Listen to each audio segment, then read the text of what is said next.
أنفسهم وأموالهم بأن لهم الجنة يقاتلون في سبيل الله فيقتلون ويقتلون وعدا عليه حقا في التوراة والإنجيل والقرآن ومن أوفى بعهده من الله فاستبشروا ببيعكم الذي بايعتم به وذلك هو الفوز العظيم.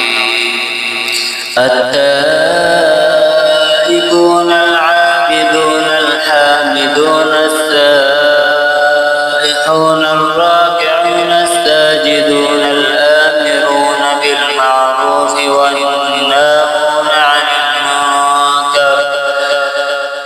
والناهون عن المنكر والحافظون لحدود الله وبشر المؤمنين.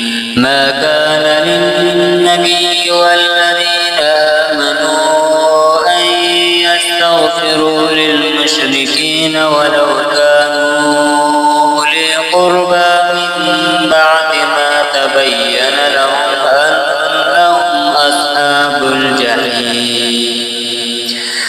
وما كان استغفار إبراهيم لأبيه إلا عن موعدة وعدها إياه فلما تبين له أنه عدو لله تبرأ منه إن إبراهيم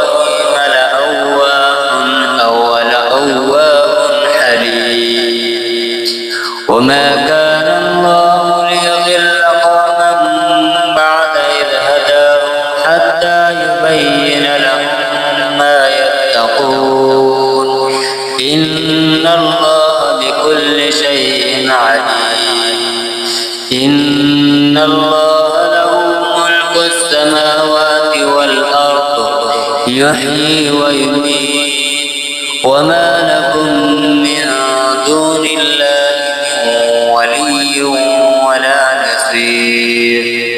لقد تاب الله على النبي والمهاجرين والأنصار الذين اتبعوه في ساعة العسرة من بعد ما كاد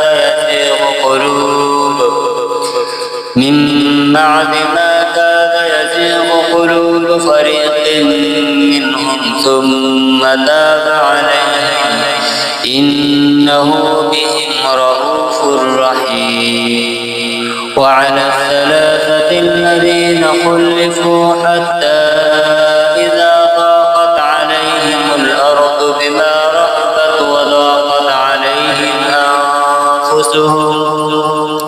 وضاقت عليهم أنفسهم وظنوا أن لا ملجأ من الله إلا إليه ثم تاب عليهم ليتوبوا إن الله هو التواب الرحيم.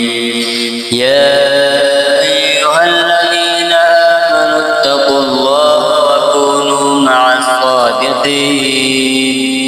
ما كان لأهل المدينة ومن حولهم من الأعراب أن يتخلفوا عن رسول الله ولا يرغبوا بأنفسهم عن نفسه ذلك لأنهم لا يصيبهم ظمأ ولا نصب ولا مخمصة في سبيل الله ولا يطؤون موطئا يغيظ الكفار ولا ينالون من عدو نيلا إلا كتب لهم به عمل صالح إن الله لا يضيع أجر المحسنين. ولا ينفقون نفقة صغيرة ولا كبيرة ولا يقطعون واديا إلا كتب لهم ليجزيهم الله أحسن ما كانوا يعملون.